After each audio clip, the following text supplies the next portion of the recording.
नारद जी जब मिले थे तो ये तो बताया था कि भगवान आएंगे, दर्शन देंगे, लेकिन ये नहीं बताया जब आए तो करना क्या है। तो नारायण भगवान ध्रुव जी को देखें और ध्रुव जी नारायण भगवान को देखें, दोनों एक दूसरे को निर्निमेष नयनों से निहार रहे हैं, पर बोलना नहीं आ रहा है कुछ भी। भगवान समझ गए अंतर मन की बात ध्रुव की, और बाल स्पर्शम बालम कृपया कपोले, अपना दाहिनावर्ती शंख ध्रुव के कपोल गाल से स्पर्श कराया। स्पर्श कराते ही 18 पुराण 6 शास्त्र 4 वेद वेदांत इत्यादि के विद्वान हो गए और अब बड़ी सुंदर स्तुति गाने लगे कि योऽन्तः प्रविश्य मम वाच मिमां प्रसोक्तम् संजीवयखिल शक्तिधरा स्वधाम्ना अन्यश्च हश्चरण श्रवण त्वगादि प्राणान्नमो भगवते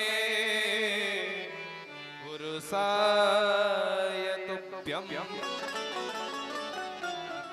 हे नारायण भगवान, मुझ मूक को आपने वाचाल कर दिया कि मूकम करोतु वाचालम पंगुम लंघयते गिरिम यत्कृपातमहं वन्दे परमानंदमाधवम्। जब भगवान की कृपा हो जाए तो मूकम करोतु वाचालम, गूंगा बोलने लग जाता है, लंगड़ा दौड़ने लग जाता है, पहाड़ों को चढ़ने लग जाता है। यत कृपा तमहम वंदे, हे गोविंद आज आपने हमारे ऊपर कृपा की है, हमको आपने दर्शन दिया। भगवान कहने लगे वरदान मांगो, क्या चाहिए। ध्रुव जी कहते हैं महाराज अगर वरदान देना चाहते हो तो एक ही वरदान देना कि कभी मेरे हृदय में कुछ मांगने की इच्छा ही जागृत नहीं हो। भगवान ने कहा ये कोई वरदान थोड़ी ना हुआ, अब मैं उतनी दूर से आया हूं तो वरदान तो देकर के ही जाऊंगा। वरदान दिया, जाओ जाकर के 36,000 वर्षों तक अपनी पिता की गद्दी में बैठ करके राज करो, जिस गद्दी से तुमको उतारा गया, और बाद में जब इस धराधाम को छोड़ोगे तो सत शरीर मैंने तुम्हारे लिए लोक बना दिया, जिसको ध्रुव लोक कहते हैं। देखते हो ना ध्रुव तारा ऊपर होता है, वो वही ध्रुव जी महाराज है।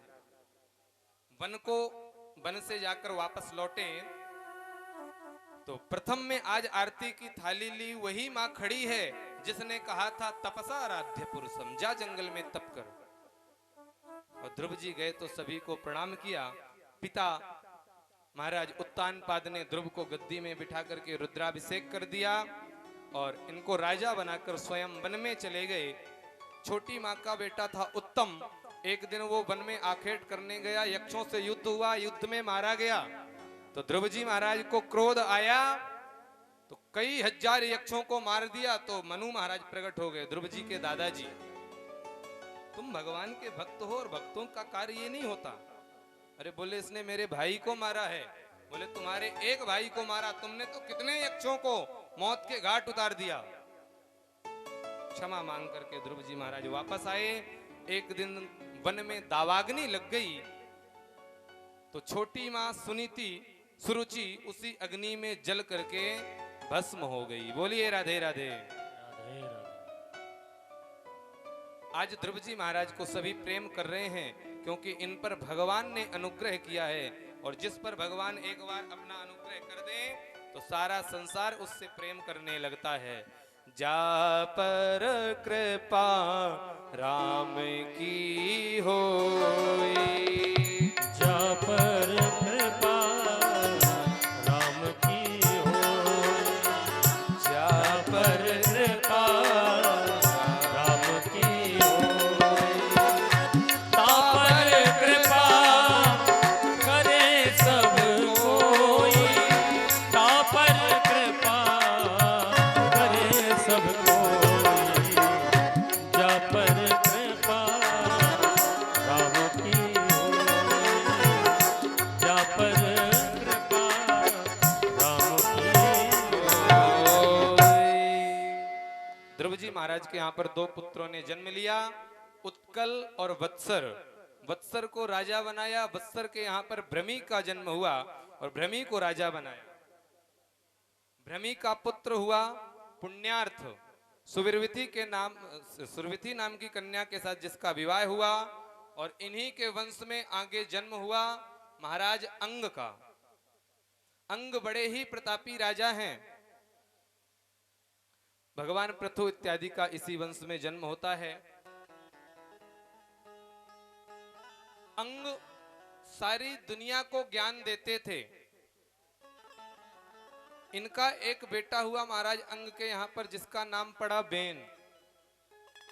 तो कहते हैं ना, जब दीपक जलाओ तो एक कमरे को अंधेरे से रोशन तो कर देगा दीपक, लेकिन स्वतः के नीचे के अंधकार को दूर नहीं कर पाता। सबको विद्या दी, ज्ञान दिया, लेकिन खुद का पुत्र किस मार्ग में चला गया आज तक ध्यान नहीं दिया।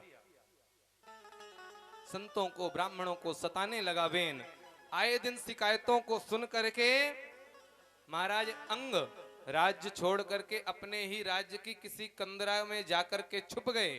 खूब ढुड़वाया बेन, जब पता नहीं चला तो स्वतः गद्दी में जाकर के बैठ के बन गया राजा, और नियम लागू कर दिया कि आज से यहाँ पर हमारे राज्य में कोई भी जप तप यज्ञ पूजा पाठ नहीं होगा, और जो भी होगा, जो जप करेगा ओम बेनाय नमः, हवन करेगा ओम बेनाय स्वाहा, जल छोड़ेगा बेनाय समर्पयामि। कोई देवता की पूजन नहीं करेगा, राजा ही प्रजा का देवता होता है, और मैं चलता फिरता तुम्हारा भगवान हूं। संतों को सताने लगा तो एक दिन संत आए और समझाना चाहे कि हे बेन, निकृष्ट कार्य क्यों करते हो, तुम्हारे पिता का नाम क्यों खराब कर रहे हो। तो संतों को ही बंदी बनवाने लगा। तो संत आए थे सुधारने, जब धमकी देने लगा बना लो इनको भी बंदी, तो लिया हाथ में जल, अभिमंत्रित करके मारा तो बेन गोविंदाय नमो नमः। तो एक संत कहने लगे हम तो इसको सुधारने आए थे, ये तो सिधार गया। विचार करने लगे बिना राजा के राजधानी अच्छी नहीं होती है, जल्दी से राजा को नियुक्त करो। तो बाएं अंग का मंथन किया, मंथन से निषाद प्रकट हुआ। क्या करना है, तो बोले जा तेरा काम नहीं है। दाहिने अंग का मंथन किया तो स्वयं नारायण भगवान पृथु के रूप में प्रकट हुए। बोले पृथु भगवान की जय। पृथु जी महाराज का राज्याभिषेक किया। जैसे ही राज्याभिषेक किया तो जोर जोर से नारे लगने लगे, पृथु भगवान जिंदाबाद, पृथु भगवान की जय हो। मालाओं से गले को ढक दिया। पृथु जी ने कहा किस लिए जयकारे लगा रहे हो भाई। बोले आप राजा बने हैं आज। बोले कुछ कार्य तो करने दो। प्रायः कोई चुनाव जीत करके आता है तो उसके गले को इतना मालों से भर देते हैं, इतना सम्मान दे देते हैं कि वो सोचता है जब बिना कुछ किए ही इतना सम्मान मिल रहा है तो करने की जरूरत ही क्या है। तो पृथु जी कहते हैं पहले करने तो दो मुझे। सारी प्रजा दौड़ी आई, महाराज हम भूखे मर रहे हैं, कुछ खाने को नहीं मिल रहा है। क्यों, क्या हुआ। बोले पृथ्वी ने अपने सारे उपजाऊ कणों को छुपा लिया, पृथ्वी से कोई भी धन नहीं, कोई भी अन्न नहीं प्राप्त हो रहा है।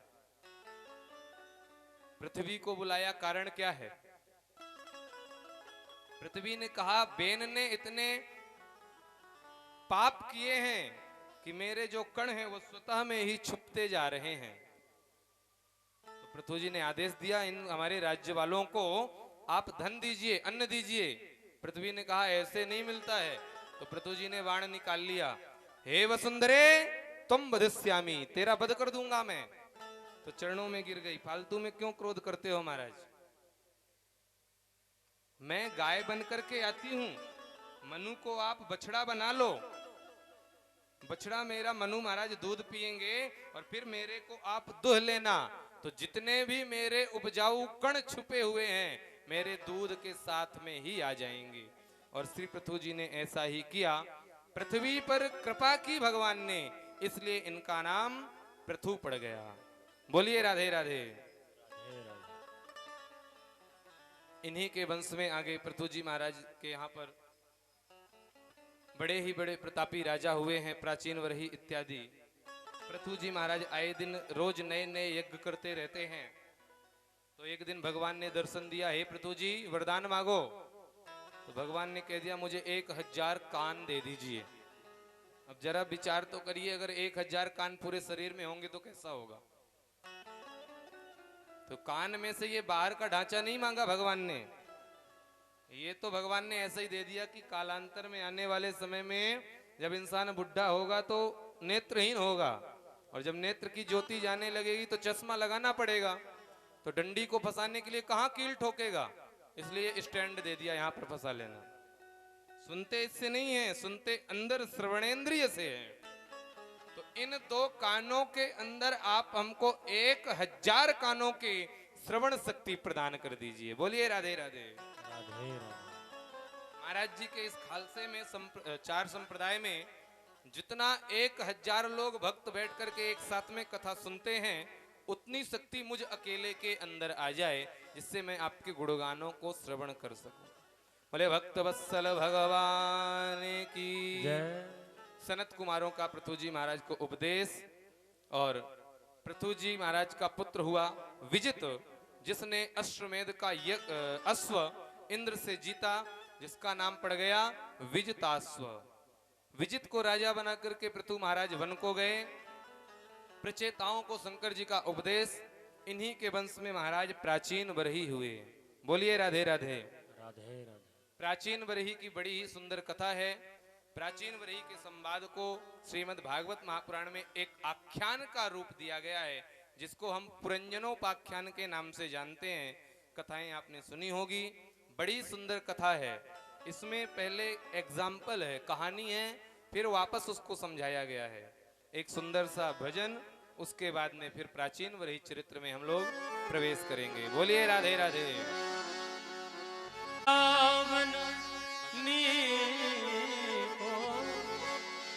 आली मन लागे वृंदावन नी, आली मन लागे वृंदावन नी, आली मन लागे वृंदावन नी को, आली मन लागे वृंदावन नी, लागे वृंदावन नी को, लागे वृंदावन नी को, लागे वृंदावन नी को, आली रे मोह लागे वृंदावन नी को, आली रे मोह लागे वृंदावन नी को,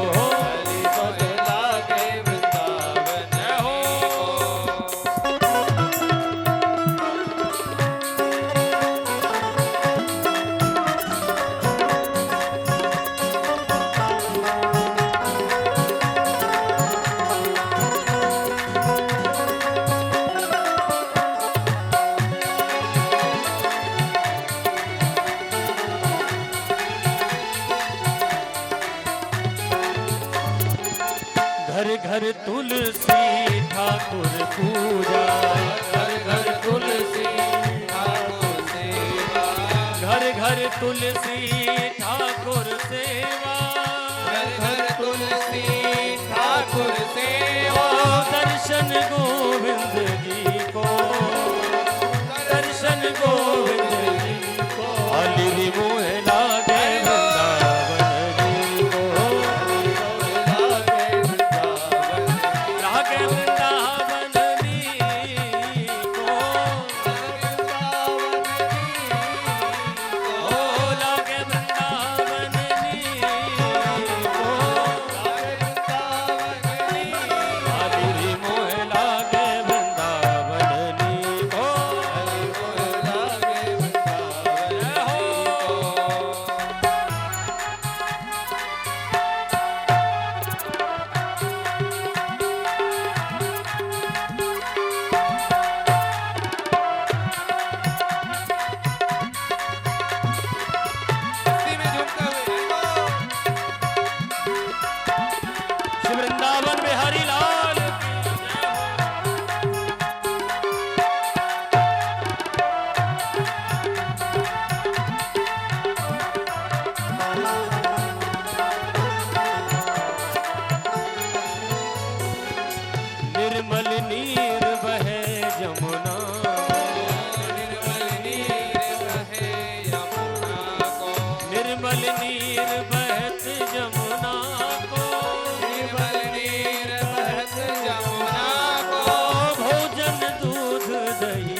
फिरत राधिका कुंजन कुंजन फिरत राधिका कुंजन कुंजन फिरत राधिका कुंजन कुंजन फिरत राधिका शब्द सुनत मुरली को शब्द सुनत मुरली को हरि रे मोह लागे वृंदावन को हरि मोह लागे वृंदावन ओ लागे वृंदावन को लागे वृंदावन को ओ लागे वृंदावन को लागे वृंदावन हरि रे मोह लागे वृंदावन को हरि मोह लागे वृंदावन को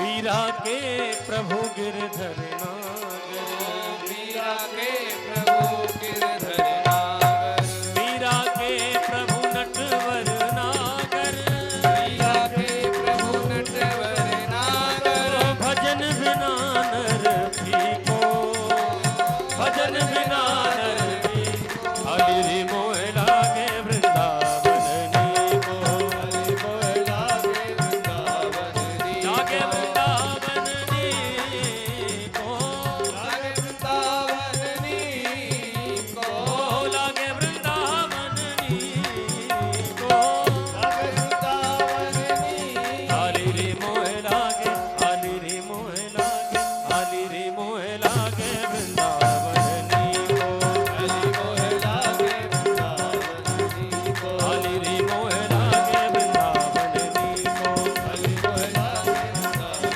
को हरि रे मोह लागे वृंदावन को हरि मोह लागे वृंदावन हरि रे मोह लागे वृंदावन को हरि रे मोह लागे वृंदावन वृंदावन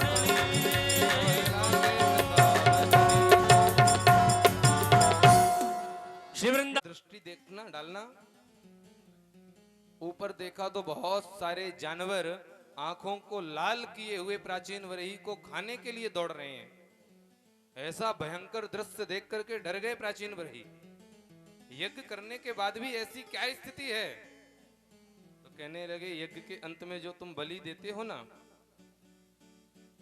ये वही पशु हैं जिनको तुमने मारा है। क्यों? यज्ञ तो कहते हैं यज्ञान्ते पशुम बलिम आलभेत। क्या लिखा है शास्त्रों में? यज्ञ के अंत में पशु की बलि देना चाहिए। तो महाराज अगर बलि मारने का ही मतलब है तो विवाह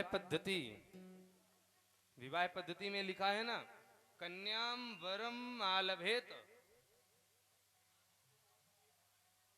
पिता के हाथ में कन्या को लेकर के ऐसा कह करके पंडित जी कहते अब इस कन्या का हाथ वर के हाथ में दे दो। तो अगर आलभेत का मतलब मारना हुआ तो क्या कहना चाह रहा है पिता? वर के हाथ में सौंप कर लो मेरी बेटी को मार दो।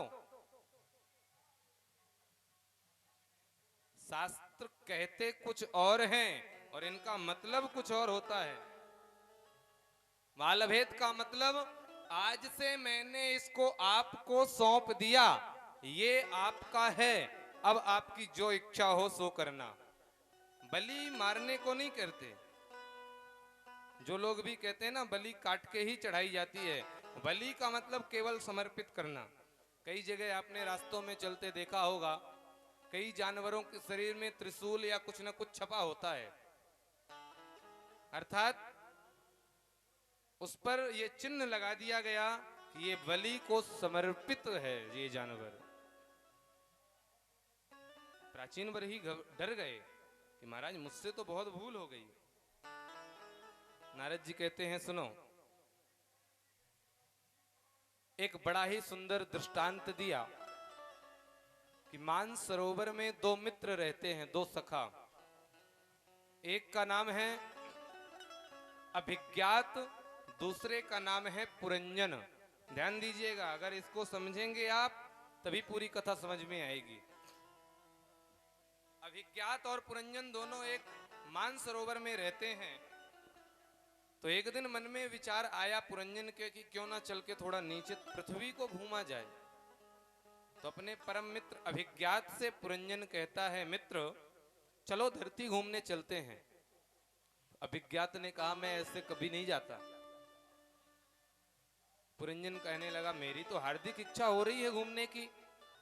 अभिज्ञात कहते हैं, तुमको जाना है जाओ, लेकिन याद रखना वापस लौट करके तुमको पुनः मानसरोवर में ही आना है। खो मत जाना किसी मेले में, बहुत बड़ा मेला लगा हुआ है। पुरंजन ने वचन दिया कि मैं बहुत जल्दी ही आऊंगा, और धरती में पृथ्वी में घूमने के लिए निकल पड़ा। वहां से पृथ्वी में घूमा तो उस पृथ्वी के बहुत सुंदर सुंदर शहर देखे। 83,99,999 शहरों को देखा, लेकिन कोई शहर पसंद नहीं आया। चलते चलते चलते चलते देखा कि एक बड़ी सुंदर हवेली है। इस हवेली में प्रवेश के 9 दरवाजे हैं, कहीं से भी जा सकते हो। अंदर प्रवेश किया तो देखा कि एक कन्या विचरण कर रही है हवेली के अंदर। पुरंजन ने कहा, राधे राधे, कहां से हैं आप? कन्या कहने लगी, मुझे यही नहीं पता मैं कहां की हूं, कहां से आई हूं, क्या मेरा नाम है, कौन मेरे माता पिता हैं। पुरंजन कहता, वो सब छोड़ो, ये बताओ विवाह हुआ? बोला नहीं हुआ। तो पुरंजन कहता, अपने राम जी भी कुमारे हैं। बोलिए राधे राधे। राधे राधे। तो पुरंजन ने उस कन्या के साथ में विवाह कर लिया, तो उसका नाम पड़ गया पुरंजनी। दोनों आपस में रहने लगे। इस कन्या की रखवाली के लिए 5-5 फणों वाला नाग रहता है, सुरक्षा करने के लिए।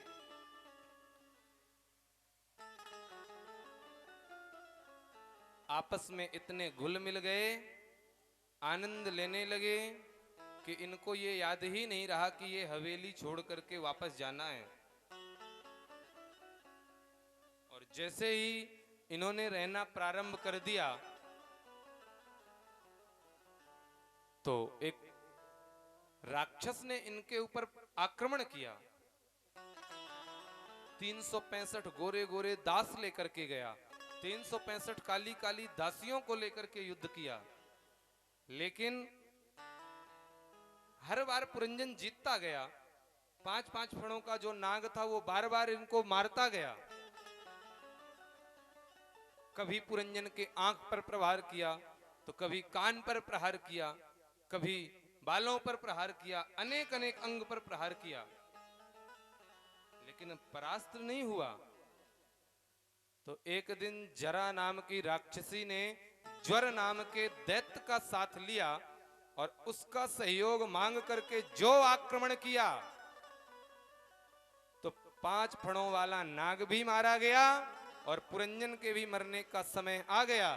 तो पुरंजन को पुरंजनी से इतना प्रेम था कि मरते समय मेरी पुरंजनी कैसे रहेगी, हे पुरंजनी तुम मेरे बिन कैसे रहोगी, मैं जा रहा हूं। मरते मरते पुरंजनी को याद किया, स्त्री को याद किया, तो शास्त्र कहते हैं अंते मति सागति। बड़े बड़े लोग आजकल कुत्ते को पालते हैं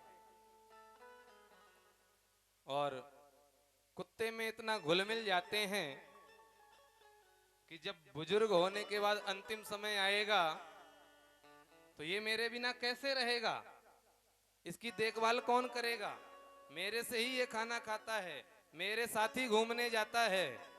और मरते मरते जाते जाते कुत्ते की ही याद रह गई तो अगले जन्म में राधे राधे। बोलिए राधे राधे।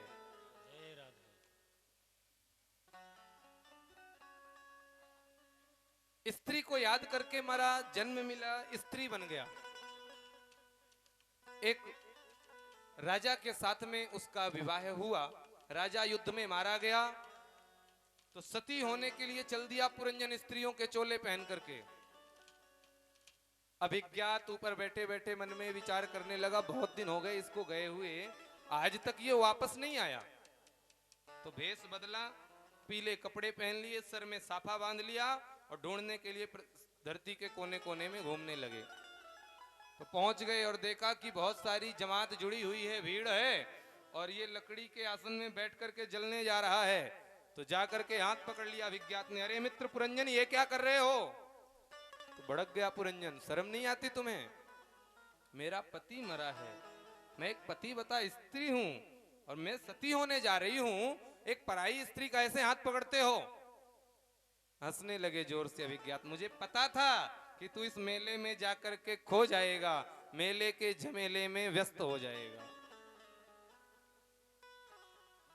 याद कर वो दिन मानसरोवर में तूने मुझे वचन दिया था कि मैं जल्दी ही वापस लौट करके आऊंगा, और आज तक तू अभी मानसरोवर नहीं गया। पुरंजन को याद आया, अरे मैं तो इसका सखा पुरंजन हूं। धोती को उतार दिया, अपने स्वरूप में आ गया और वापस दोनों लौट करके मानसरोवर में आ गए। बोलिए राधे राधे। राधे कहानी कैसी लगी? कथा अच्छी थी? कुछ समझ में आया? कहानी अच्छी थी लेकिन समझ कुछ नहीं आया। अर्थात नारद जी कहना क्या चाहते हैं, मानसरोवर है भगवान का धाम। ध्यान दीजिएगा, अगर कहानी सुनी होगी तो कथा समझ में आएगी। मानसरोवर है भगवान का धाम, वहां पर दो मित्र रहते हैं, जीवात्मा परमात्मा। जीवात्मा है पुरंजन और परमात्मा है अभिज्ञात। ये दोनों आपस में रहते हैं। एक दिन जीवात्मा परमात्मा से कहती है कि महाराज मेरे को धरती के दर्शन करने की हार्दिक इच्छा हो रही है।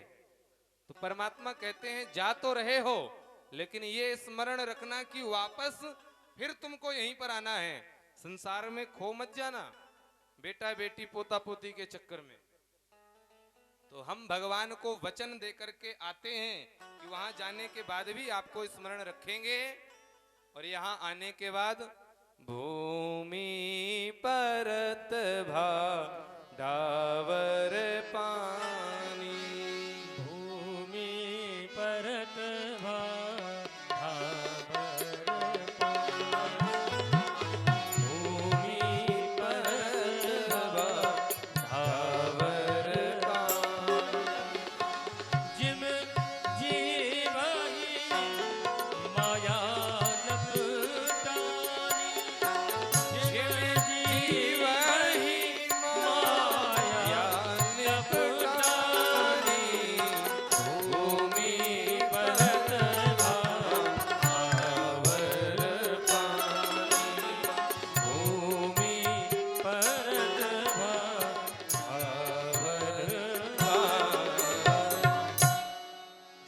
से आसमान से पानी की बूंद नीचे गिरती है तो धवल होती है, साफ होती है, और धरती में आते ही मिट्टी से लिप्त होकर के पानी गंदा हो जाता है, मटमैला।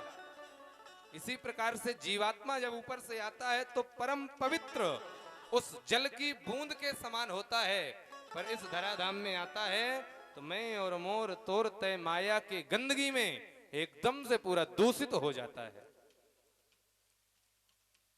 83,99,999 योनियां मिलती हैं, उनको सभी जीवों के शरीर में आत्मा जाती है, कहीं सुख नहीं मिला तो नव द्वारे पुरी देहात, मानव तन दिखा जिसमें 9 दरवाजे हैं, इसके अंदर जीवात्मा ने प्रवेश लिया। यहां पर एक कन्या मिलती है जिसका नाम है बुद्धि। तो इस जीवात्मा ने बुद्धि से कांटेक्ट कर लिया।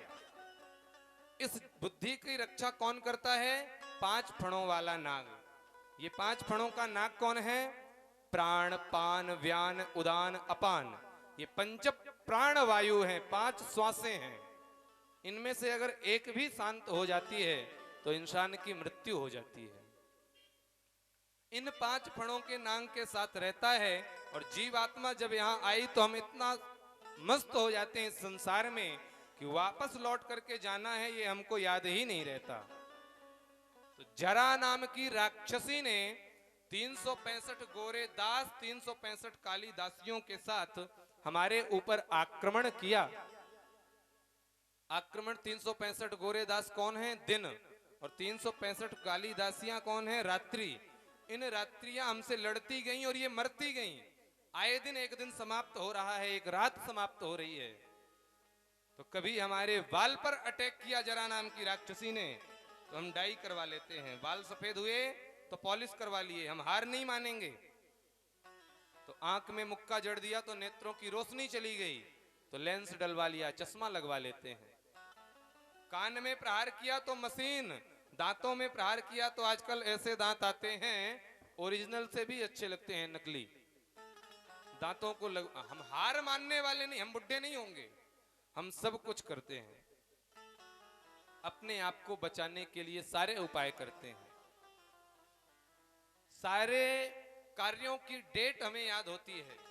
बेटे का जन्म कब हुआ, बच्ची का जन्मदिन कब है, शादी की तारीख कब है, हमारा जन्मदिन कब है। सभी को अपनी अपनी डेट याद होंगी, है ना? लगभग सभी को याद होंगी।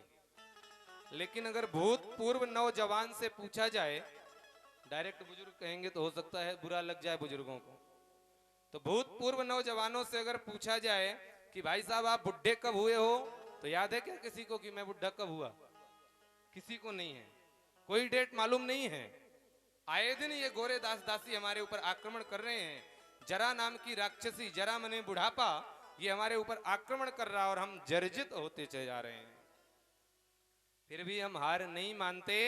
तो एक दिन प्रज्वार नामक दैत्य को जरा नाम की राक्षसी बुलाती है। प्रज्वार कौन है? बीमारी, बुखार, ज्वर जिसको बोलते हो, उसका सहयोग लेकर के जब जरा आक्रमण करती है तो शरीर बीमार होता है और हमारा अंतिम समय आ जाता है। तब हम सोचते हैं कि हमारा छोटा सा पोता किसके सहारे रहेगा, और मरते मरते पोते को याद किया तो उसी पोते का बेटा बन करके ही आना पड़ता है। अंते मति शागति। मरते हुए हमने भगवान को याद नहीं किया, अपने मान सरोवर को पुरंजन ने याद नहीं किया, इसलिए वो वापस यहीं पर भटक रहा है। और एक दिन अभिज्ञात नारायण मन में विचार करते हैं कि जीवात्मा तो भटक गया, आया ही नहीं। तो स्वयं वो अपना वेश बदलते हैं, एक संत का स्वरूप धारण करते हैं, और संत का स्वरूप धारण करके, वेश बदल करके हमें हमारा हाथ पकड़ करके मार्ग दिखाते हैं। हम इस संसार के काले कीचड़ में लिप्त हो गए। मानसरोवर का एक हंस उड़ रहा था, उड़ते उड़ते एक कीचड़ में दलदल में फंस गया। तो कौओं का झुंड जा रहा था, वहां से वो निकला तो देखा ये काले काले जा रहे हैं, मैं भी काला काला, तो जितने काले काले ये सब हमारे ही जाति के मालूम पड़ते हैं। उन कौओं के साथ में ही वो हंस मिल गया, अपने आप को भूल गया। तो एक दिन अभिज्ञात भगवान रूपी गुरुदेव भगवान ने, संत ने हमको पकड़ा, उस हंस को एक संत ने पकड़ा और ले जाकर के सुंदर सरोवर में स्नान कराया। ज्ञान के, भक्ति के, वैराग्य के सरोवर में जब स्नान कराया तो ये काले कर्मों की कालिक धुल गई और अपने आप को पहचान गया हंस। संतों के साथ रहने से जीवन सुधर जाता है। प्राचीन वरही को समझाया कि इस प्रकार से अभिज्ञात और पुरंजन की ये भूमि की यात्रा संपन्न हुई, और जीवात्मा को जब संत मार्ग पक दिखाते हैं, हाथ पकड़ करके लेके जाते हैं, तब जीवात्मा का उद्धार होता है। एक बहुत ही सुंदर भजन है, संतन के संग लाग रे तेरी अच्छी बनेगी। इसी कथा के साथ में ही आज की कथा को यहीं पर विश्राम। आए हुए समस्त भक्तिमती माताओं, बहनों एवं धर्म रक्षक भाई बंधुओं को इस वाणी बनेगी संतन के संग लाग रे तेरी अच्छी बनेगी, संतन के संग लाग रे तेरी अच्छी बनेगी, तेरी किस्मत जगेगी, अच्छी बनेगी तेरी किस्मत जगेगी। ओ ये तेरो बड़ भाग रे तेरी अच्छी बनेगी, संतन के संग लाग रे तेरी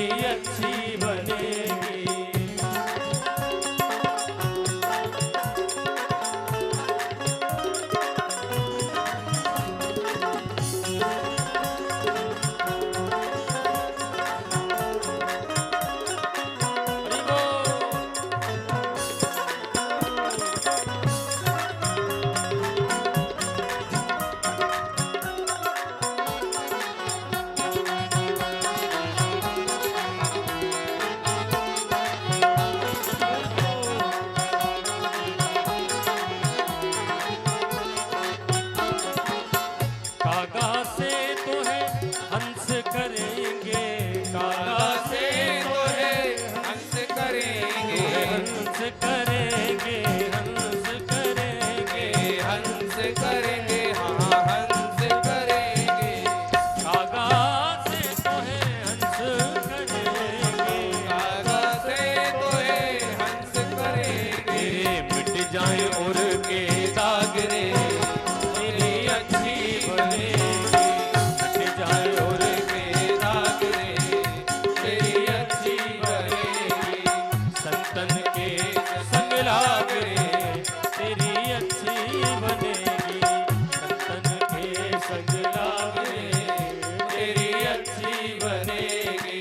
जय हो, दोनों हाथों को ऊपर। श्री संत भगवान की जय।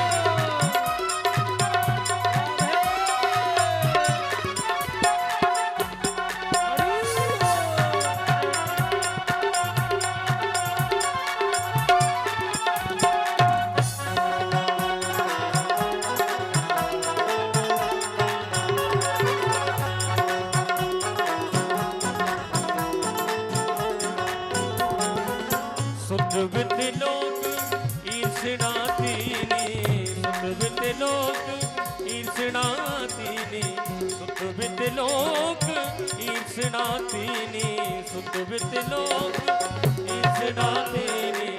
त्याग सके तो त्याग रे, तेरी अच्छी बनेगी।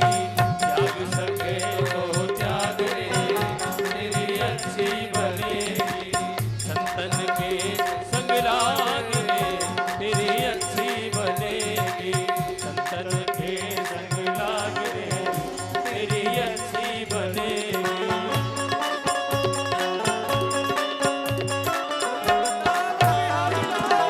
जय हो।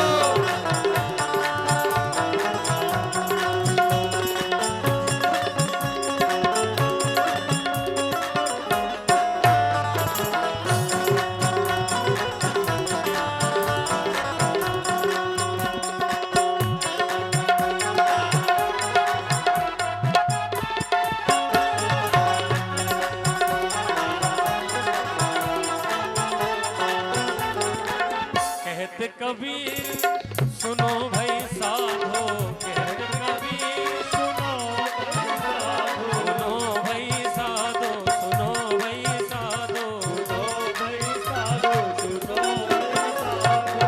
कहते कबीर सुनो भाई साधो, कहते कबीर सुनो भाई साधो।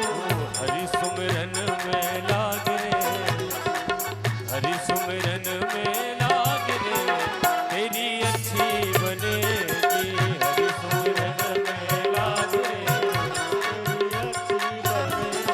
ओ अच्छी बनेगी, तेरी बिगड़ी बनेगी। अच्छी बनेगी, तेरी बिगड़ी बनेगी। संतन के संग लाग रे, तेरी अच्छी बनेगी।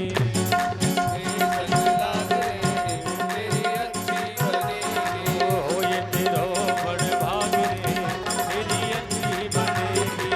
हो ये तेरो बड़ भाग रे, तेरी अच्छी, तेरी किस्मत जगेगी। किस्मत जगेगी, तेरी अच्छी बनेगी। तेरी बिगड़ी बनेगी। करतल ध्वनियों के द्वारा आदरणीय का स्वागत।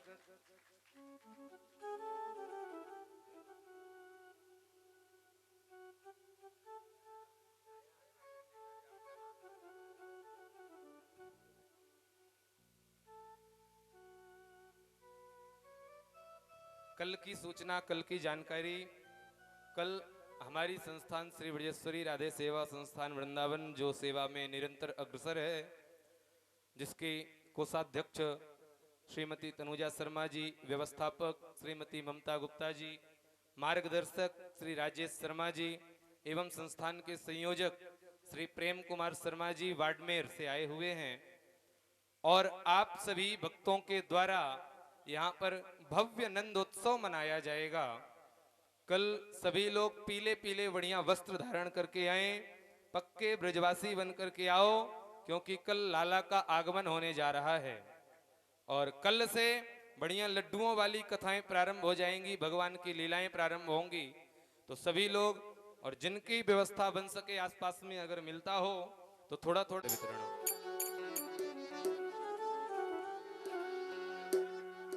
श्री राधे, सभी भक्तों से निवेदन है अपने अपने स्थान पे खड़े हो जाएं।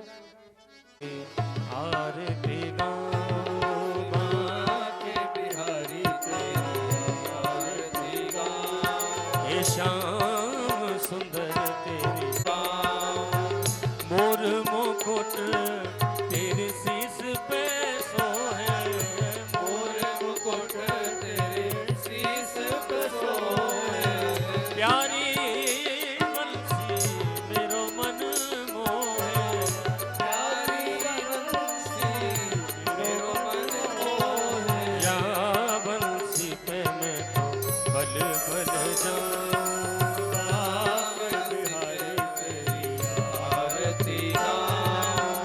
चरणों से निकली है गंगा प्यारी, चरणों से निकली है गंगा प्यारी, जिसने सारी दुनिया तारी, जिसने सारी दुनिया तारी, उन चरणों को मैं शीश झुकाऊं,